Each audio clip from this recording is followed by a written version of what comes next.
The morning sunlight streamed gently through the lace curtains of the modest but cheerful house. Birds were chirping outside, and the fragrance of fresh bread wafted from the kitchen, where the mother of the household moved briskly between her chores. It was a day that promised calmness and joy, or so it seemed. Margaret, a 19-year-old young woman, sat by the window, absent-mindedly running her fingers over the hem of her red frock.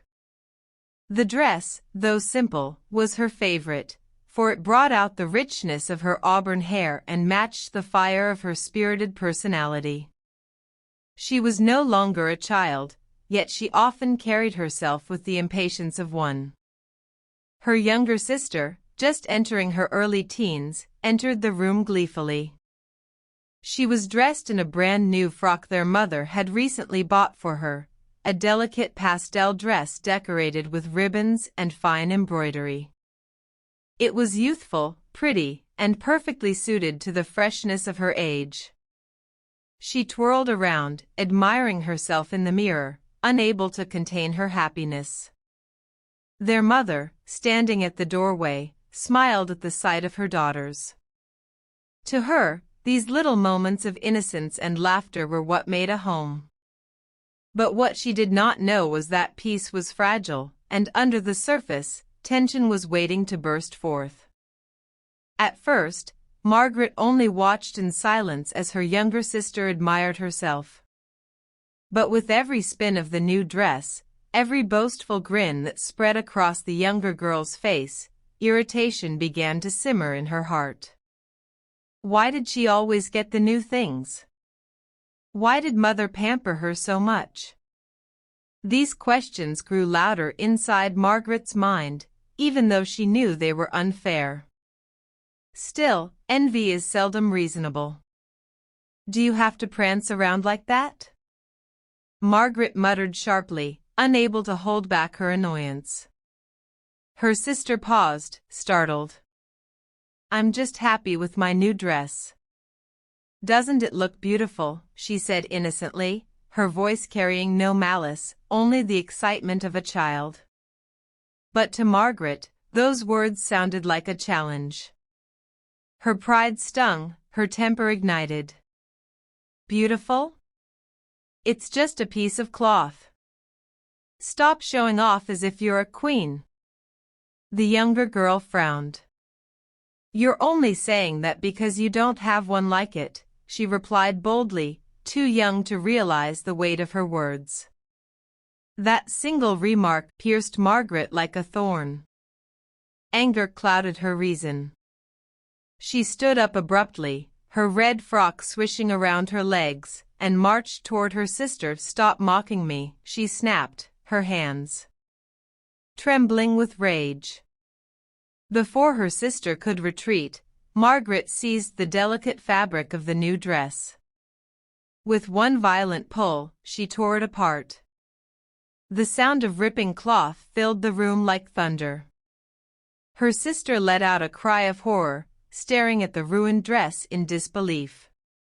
Tears welled up in her eyes as she clutched the torn pieces, her happiness shattered in a moment of cruelty. The noise of argument and the tearing fabric had reached the mother's ears. Alarmed, she hurried into the room, her face pale with worry.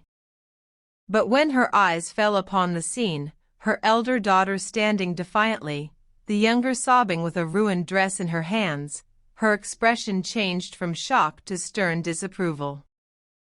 Margaret, the mother's voice rang out, firm and heavy. What have you done? Margaret faltered for a moment, but pride forced her chin upward. She was mocking me. She thinks she's better because of a silly dress. The mother's gaze grew colder. She took the dress gently from the hands of her younger daughter, examining the torn fabric with sorrow. This was new. It was bought with care. Do you think it is right to destroy what is not yours, simply because anger overtook you? Margaret tried to look away, but her mother's words struck her deeply. She muttered, she shouldn't have provoked me. The mother's disappointment was palpable. "No, child. She may have spoken carelessly, but you are 19. You are the elder sister. If you cannot show patience, who will teach her? Instead of guiding, you chose to destroy. This is not only disrespectful to her but to me as well." Margaret's hands clenched at her sides. For the first time, she realized the seriousness of her act, yet her pride refused to let her apologize. The mother straightened her back, her face set with a calm determination. She loved her daughters dearly, but she knew love also meant discipline when it was most needed. "Margaret," she said firmly, "you must be punished. This lesson cannot be learned with words alone." Before Margaret could protest, her mother took her firmly by the arm. The younger sister, still crying softly, watched as their mother guided Margaret to the chair in the middle of the room. "Mother, please," as Margaret began, her cheeks burning with both fear and embarrassment.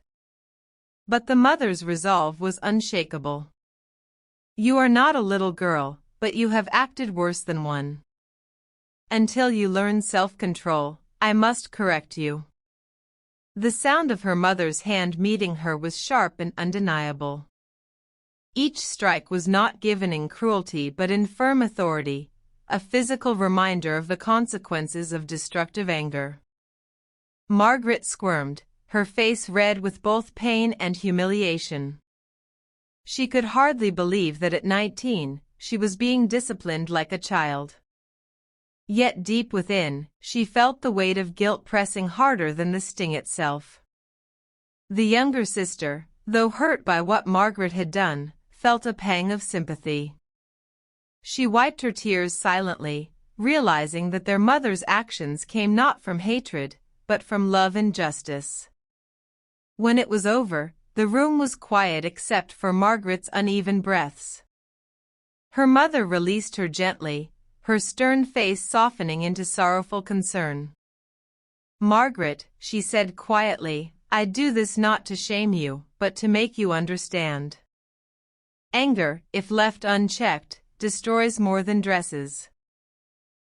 It destroys relationships, trust, and peace. Do you wish to live with that burden?" Margaret, overwhelmed, lowered her head. Tears filled her eyes, but this time they were not of anger, they were of shame. "I'm sorry, Mother," she whispered, her voice trembling. "I lost control. I should not have hurt her or ruined the dress." She turned toward her younger sister, who still clutched the torn fabric with trembling hands.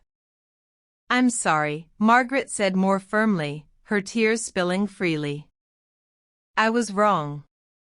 You didn't deserve that. I let my jealousy blind me." The younger sister hesitated, then nodded. Though hurt, she could see the sincerity in Margaret's eyes. Slowly, she stepped forward and embraced her. The mother watched this silent reconciliation with relief. She knew the wound in the fabric could not be mended, but the wound in their bond could heal if nurtured with humility and forgiveness. The day passed more quietly after the incident.